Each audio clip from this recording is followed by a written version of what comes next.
All right, so let's do some hand motions. You guys ready? All right. I know my kindergartners are ready, right? Awesome.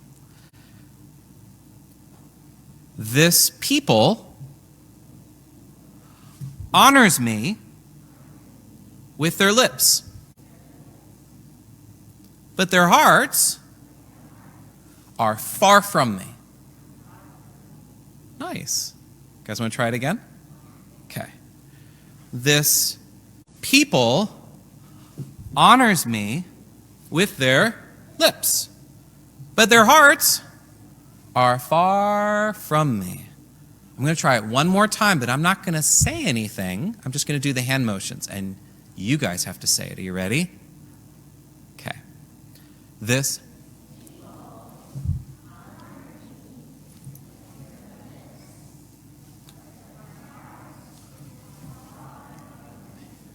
Wow. Isn't it powerful how your minds have been given a special gift when you're young to memorize things really, really well? Your minds are actually stronger than your parents' minds in memorizing. They're like superpowered right now. Isn't that cool? Like your mind for memorizing, you're like a sponge. You're not SpongeBob, but you're like a sponge. And so memorize these very powerful parts of the Bible now, because then you're going to remember it for all of your life.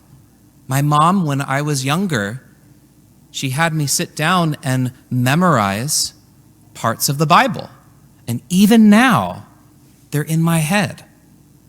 Wouldn't that be cool if you take this time now and maybe find special Bible verses? You can even ask your mom and dad and say, hey, I want to memorize special parts in the Bible.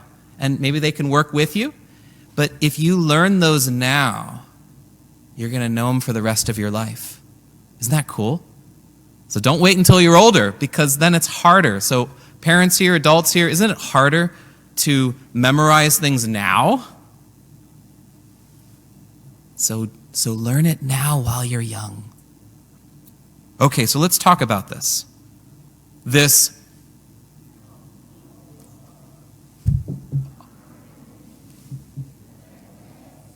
But there.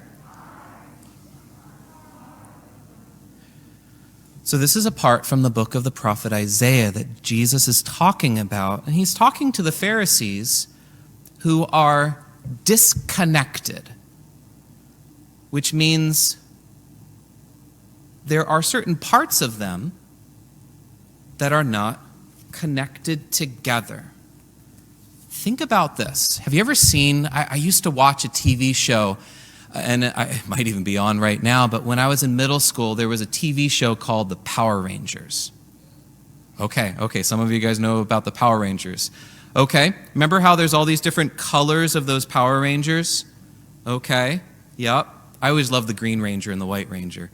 But when they're fighting a big bad guy, sometimes they'll say, we have to combine our forces.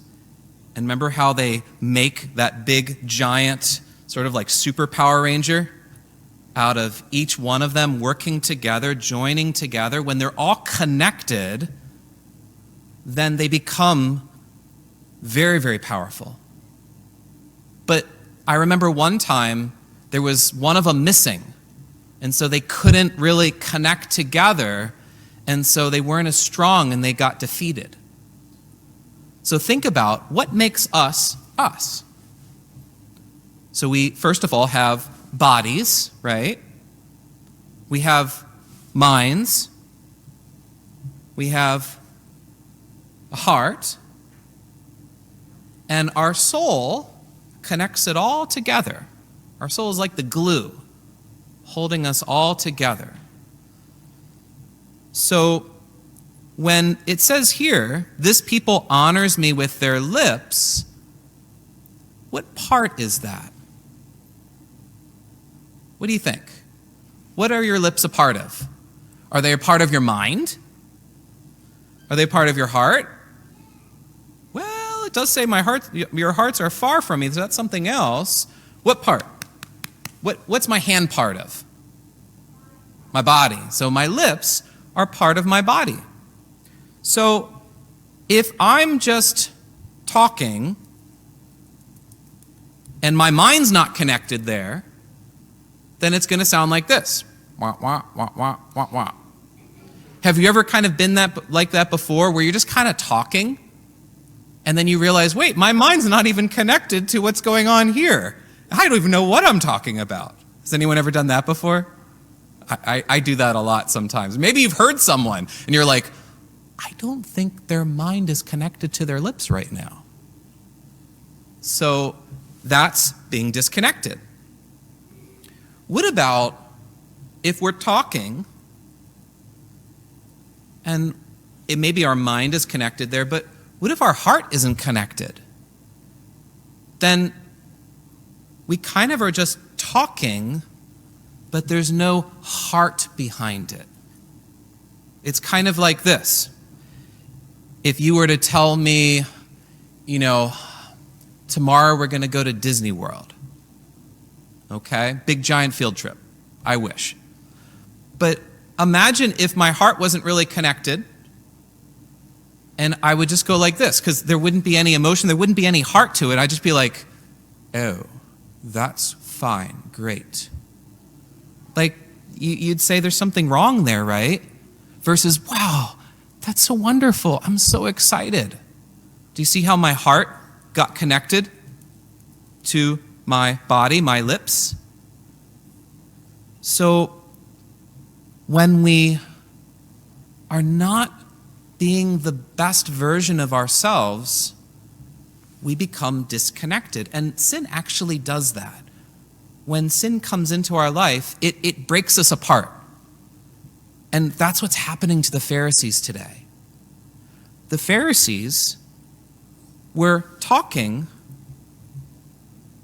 They were trying to honor God with their lips, but their hearts were far from God, which means that they weren't really praying from the heart.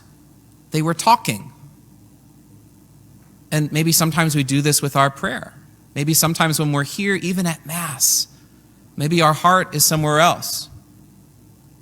Maybe when we're praying our prayers before bed, maybe our heart is somewhere else. Maybe when we're praying a family rosary together. I remember I used to struggle with this a lot, where it's like, Hail Mary, full of grace, the Lord is with da-da-da-da.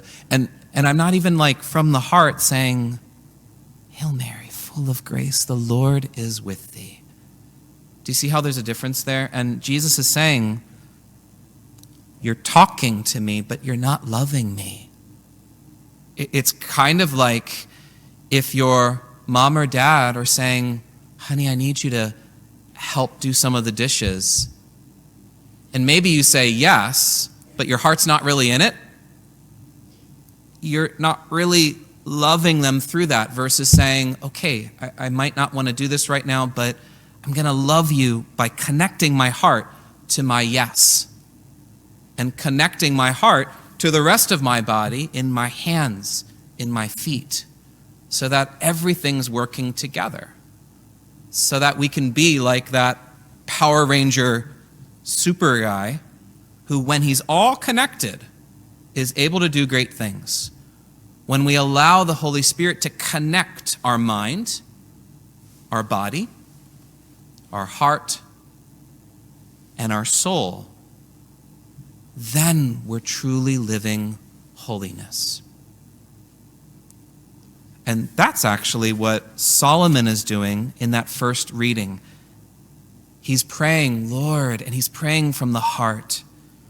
In the responsorial psalm that we prayed, my soul yearns and pines for the courts of the Lord. My heart and my flesh, so my heart and my body, cry out for the living God. Do you see how that guy is doing it different than the Pharisees, who are just talking, but their heart's over there? This guy, his heart and his lips are together praising God. So think about that. Whenever you pray, ask yourself the question, is my heart, body, soul, mind, all together loving God? And if not, What's missing that needs to get in there?